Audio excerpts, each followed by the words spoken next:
नमस्कार दोस्तों एवं बच्चों, आपका स्वागत है हमारे YouTube चैनल तरंग फिजिक्स में। मैं हूं सीपी शर्मा एक नए टॉपिक के साथ। आज का टॉपिक है हमारा आवेश का क्वांटीकरण, क्वांटाइजेशन ऑफ चार्ज।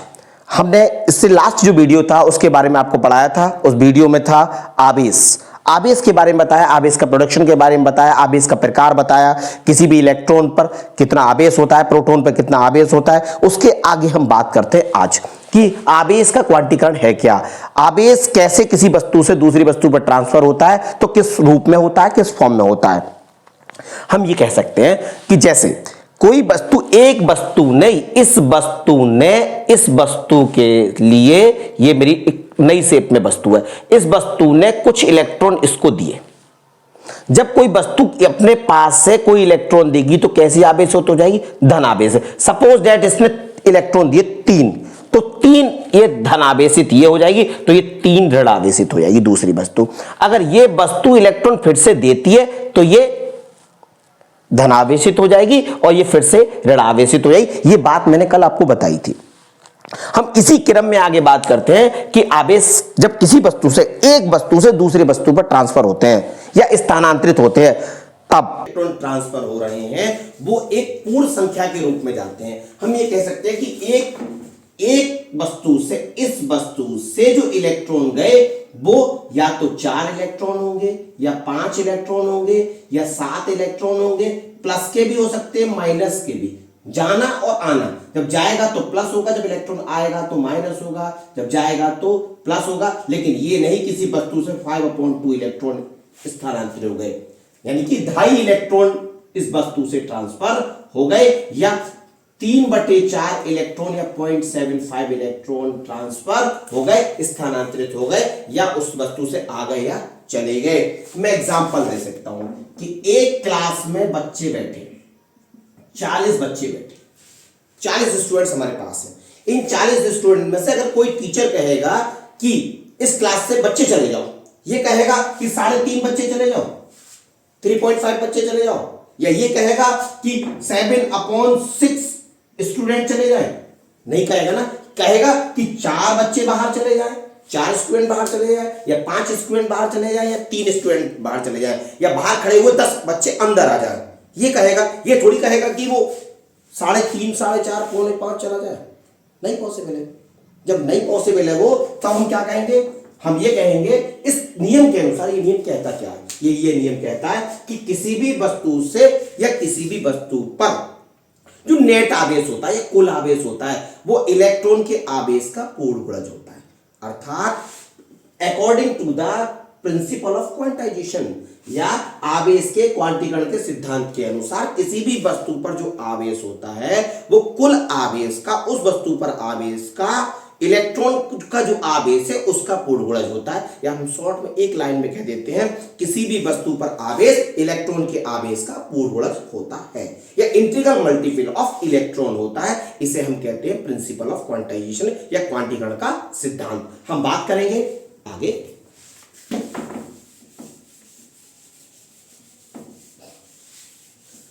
मैंने बोला इलेक्ट्रॉन का किसी वस्तु पर जो आवेश होता है, इलेक्ट्रॉन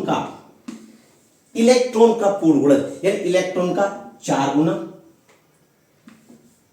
5 गुना, 5 गुना, 6 गुना, 7 गुना। ये गुना क्या है, गुना का मतलब है यहां पर n मतलब n = 1 2 3 4 5 ... 1 2 3 4 5 n है यहां पर संख्या।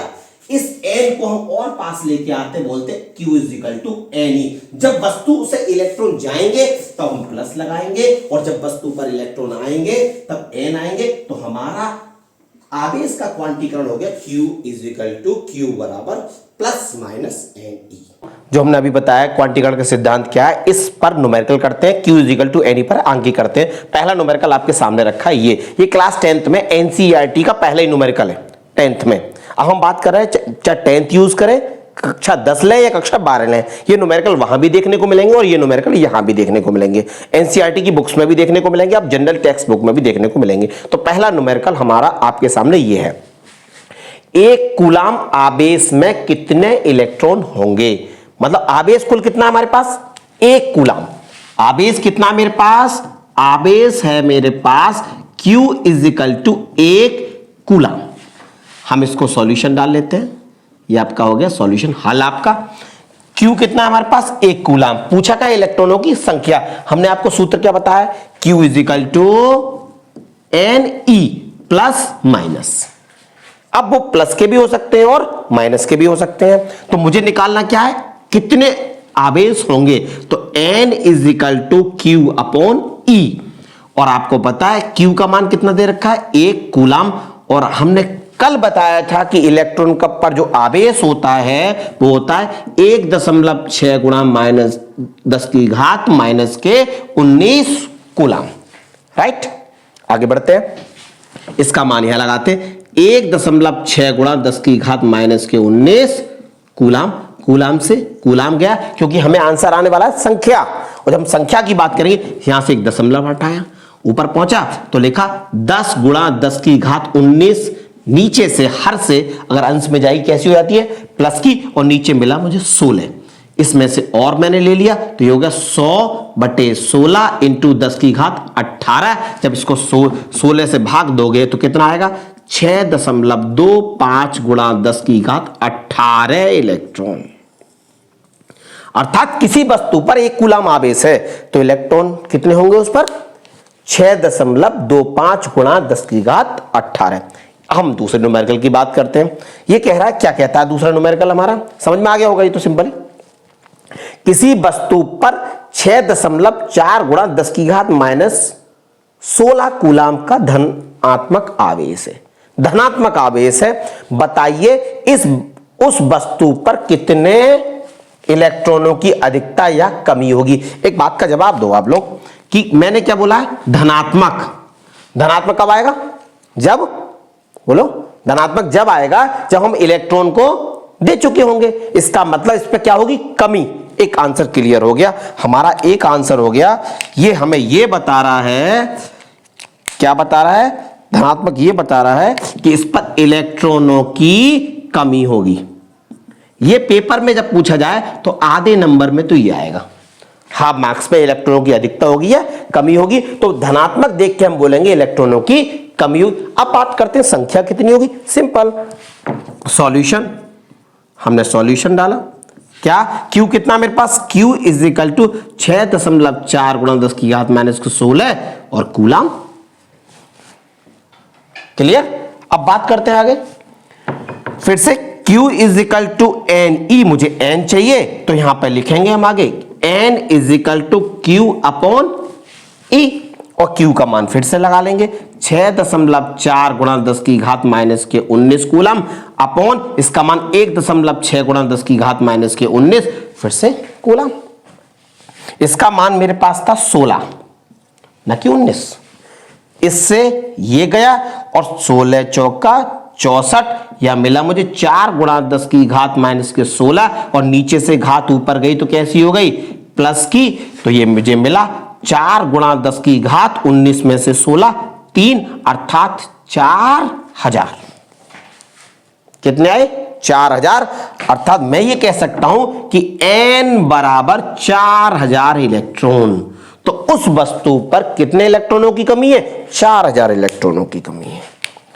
इस वस्तु पर 4000 इलेक्ट्रॉनों मैंने S लगाया, इलेक्ट्रॉन्स की कमी है,